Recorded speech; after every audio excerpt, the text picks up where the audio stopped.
नमस्कार आप सभी को। आज फिर हाजिर हूँ एक और नए प्रयोग के साथ। आज का जो प्रयोग है ये 3 रात की साधना है। ये साधना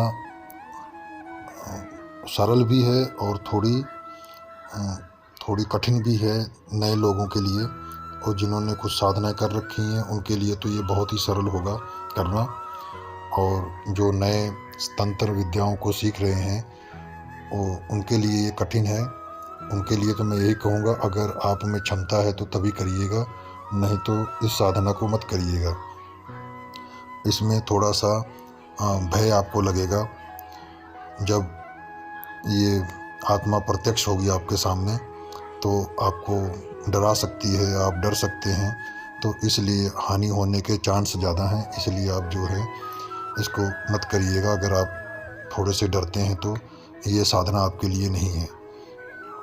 तो इस साधना को करने से पहले आपके पास जटिल से जटिल जो सुरक्षा कवच है और शरीर सुरक्षा बंधन है का कवच है, ये दोनों आपके पास होने बहुत ही ज़रूरी हैं। तो ये अगर आपके पास हैं तो तभी इस साधना को करिएगा, नहीं तो मत करिएगा। और ये साधना ये जो नवरात्र चल रहे हैं इसी में आपको करनी है। ये इस हिसाब से आपको शुरू करना है कि जो तीसरी रात है वो अष्टमी की रात हो। इस साधना को इस हिसाब से शुरू करना है आपको, अष्टमी से 3 दिन पहले, कि जो आखिरी दिन हो वो अष्टमी की रात हो। तो इस साधना को करना कैसे है ये आप सुन लीजिए। इस साधना को करने के लिए आपको 1.25 पाव मिठाई जो है वो लेनी है, और अगरबत्ती लेनी है, और एक दीपक लेना है। और ऐसा स्थान ढूंढिए किसी वीराने में जहाँ पर शीशम का पेड़ जो है पुराना हो और एकांत में हो, वहाँ पर कोई आता जाता ना हो। जब आप साधना कर रहे हो आपको कोई देखे ना, ऐसी जगह आप ढूंढिएगा। ये घर से बाहर करने के लिए साधना है, घर के अंदर आप इसको साधना को नहीं कर पाएंगे।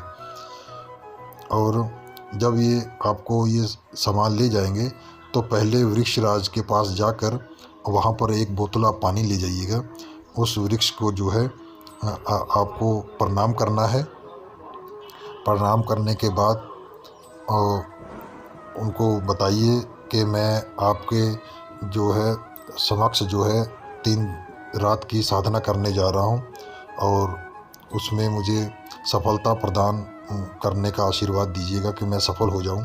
उनको प्रणाम करिए, उनसे आशीर्वाद लीजिए, उनसे प्रार्थना करिए वृक्षराज से, क्योंकि वो भी, उनमें भी आत्मा का वास होता है।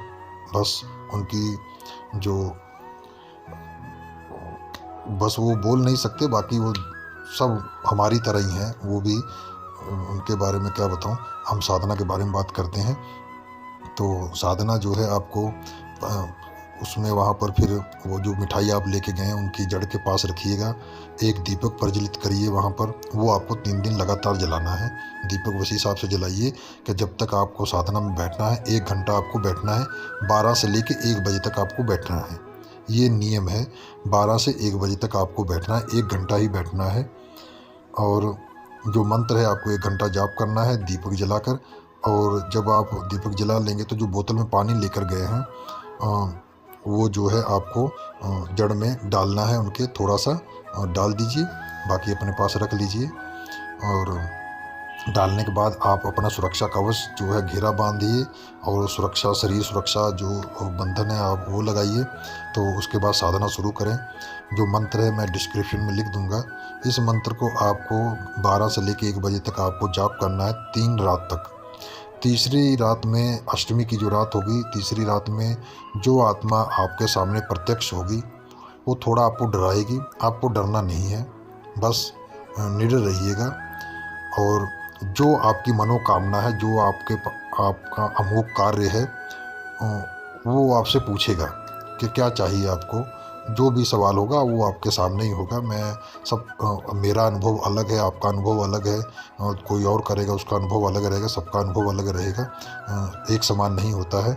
तो वो आपसे सवाल करेगा कि आपको क्या चाहिए। तो तब आपको एक कार्य, आपका जो अमोघ कार्य है, जिसके जो आपको लगता है कि ये मुझे वस्तु चाहिए, आप उनसे मांग सकते हैं।